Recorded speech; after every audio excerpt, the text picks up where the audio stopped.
I need to preface this video by saying that I hate to be conspiratorial, but with the particularly bizarre casting choices in certain upcoming projects providing endless fuel for controversy, I can't help but wonder what is motivating these choices.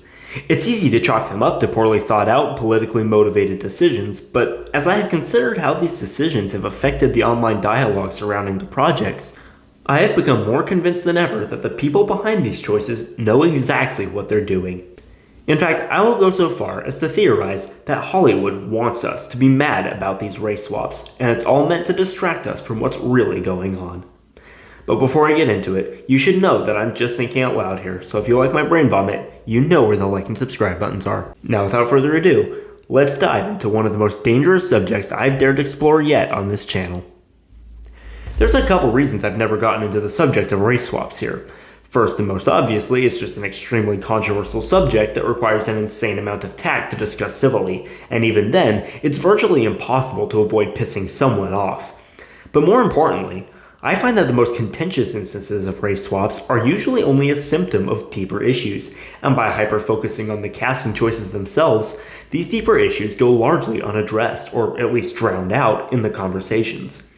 And as I already hinted, I have increasingly begun to suspect that that is exactly the intention of those making these decisions behind the scenes. Whenever race swap casting gets brought up in criticism, it's all too easy for said criticism to boil down to race swapping bad, but that's not really true at all. In fact, the vast majority of race swaps in Hollywood adaptations go completely unnoticed. Cue everyone's favorite example, Samuel L. Jackson as Nick Fury, or a more recent example from one of my favorite films, Jeffrey Wright as Jim Gordon. Race is not particularly important to these characters, so no one batted an eye when a great actor who happened to have a different skin color got the part. These kinds of race swaps are completely cosmetic and have no impact on the story. However, some race swaps do have an impact on the story, but can still work regardless if handled well. For example, House of the Dragon, a show set in a fantasy world with consistent ethnic world building, chose to race swap some characters, but it didn't just sprinkle in a handful of black actors in random roles throughout Westeros with no explanation. It specifically made the members of House Velaryon black. While this was a change from the books, it's not hard to justify within the world building, and in the story, it actually plays perfectly into the tensions over the questionable legitimacy of Rhaenyra's children. Thus, it does nothing to harm the consistency of the established world building or dangerously complicate the story's themes.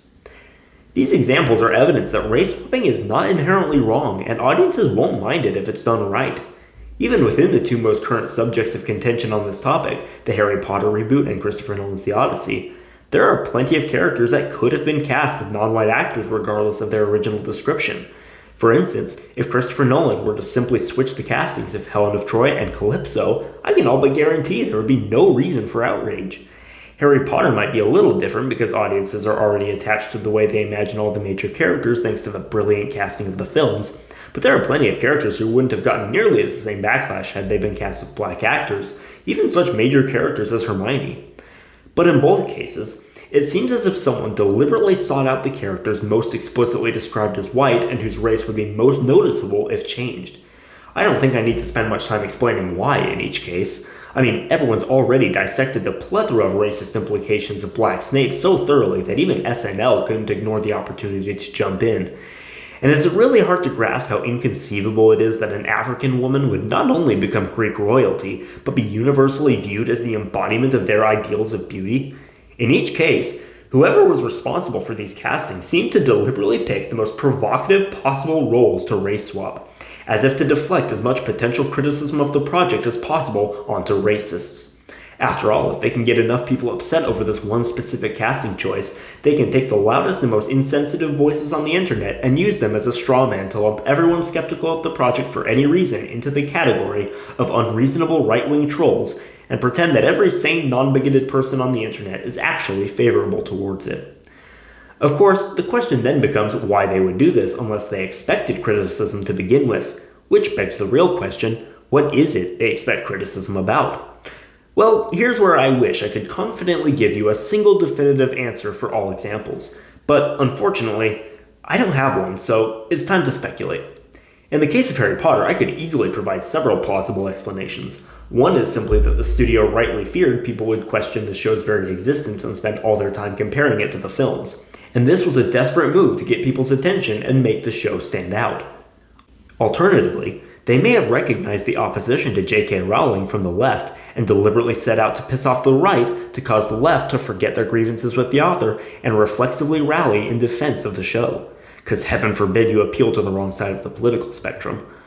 Either way, it seems their strategy has backfired, as everyone now seems pretty united in everything from skepticism to outright rejection of the show.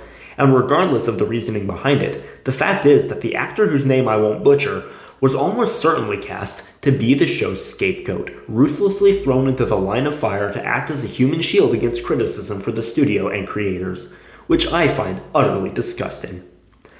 However, it's much harder for me to pin down a reason Christopher Nolan, or the studio behind him, would have made such a decision in casting the Odyssey. Sure, there are plenty of sources of criticism toward the film from which the casting is taking the spotlight, but none are things Nolan couldn't have avoided if he had anticipated the backlash back in the casting phase.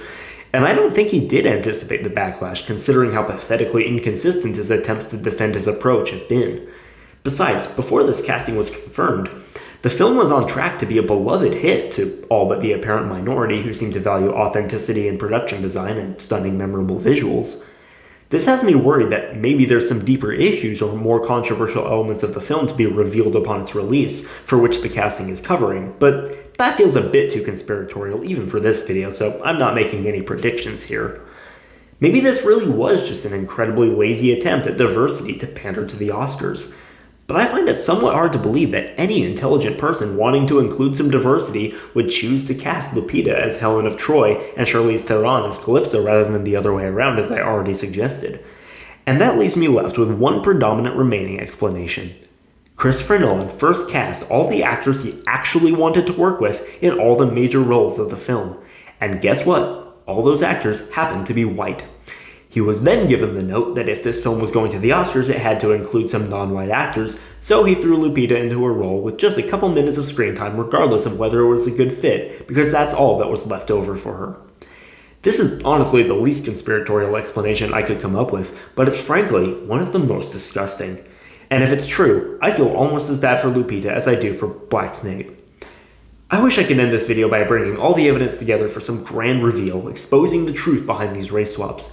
But I'm afraid all I can say for sure is that whatever the specific intentions behind these nonsensical casting decisions, they are only turning audiences against the idea of diversity in Hollywood, setting back the cause of authentic representation, and subjecting talented actors to undeserved backlash in service of their own goals, whatever they may be. And I find that completely despicable. But what do you think? Am I reading too much into these casting choices, or does it seem likely to you that they're meant to be provocative to manipulate the online conversations about these projects?